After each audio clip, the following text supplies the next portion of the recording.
આ તરફ સુરત મહાનગરપાલિકાના એકાઉન્ટ વિભાગની એક મોટી અને ગંભીર બેદરકારી સામે આવી છે, જેમાં વહીવટી તંત્ર દ્વારા 60 જેટલા કોન્ટ્રાક્ટરોના બેંક ખાતામાં ભૂલથી કુલ 24 કરોડ રૂપિયા વધારે જમા કરી દેવામાં આવ્યા। આ આર્થિક છબરડો બહાર આવતા જ પાલિકાના ઉચ્ચ અધિકારીઓમાં દોડધામ મચી ગઈ। જોકે મનપાએ તાત્કાલિક એક્શન મોડમાં આવીને કાર્યવાહી હાથ ધરી હતી અને તમામ વધારાની રકમ સફળતાપૂર્વક રિવર્ટ કરી લીધી છે। મનીષ પરમાર વધુ માહિતી આપી રહ્યા છે। જી મનીષ।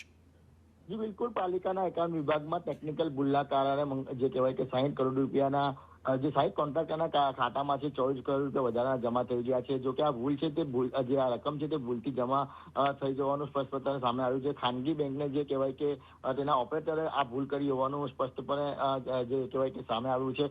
પરંતુ મહત્વની વાત એ છે કે જે રીતના કામ કર્યા વગર જ 60 કોન્ટ્રાક્ટરના ખાતામાં 24 કરોડ રૂપિયા જમા થઈ જતા આ કોન્ટ્રાક્ટરો પણ એક બાજુ કહેવાય કે ખુશીમાં આવી ગયા હતા અને કેટલાક લોકોએ તો બહાર જવાનો પણ જે કહેવાય કે પ્લાન બનાવી દીધો હતો। તાત્કાલિક અસરથી જ્યારે મહાનગરપાલિકાને ખબર પડી ત્યારે જાણવા મળ્યું હતું કે બેંક ઓપરેટરે કોપી પેસ્ટમાં લોચો માર્યો હતો અને તમામ જે રૂપિયા છે તે જે કહેવાય કે ખાતામાં રિવર્સ કરાવી દીધા હતા। એટલે મહાનગરપાલિકાના જે કહેવાય કે ખાતાની અંદર જે રૂપિયા જમા થવાના હતા એ વધારે જમા થઈ ગયા 24 કરોડ રૂપિયા। આ તમામ જે રૂપિયા છે તે રિવર્સ કરાવી દીધા છે।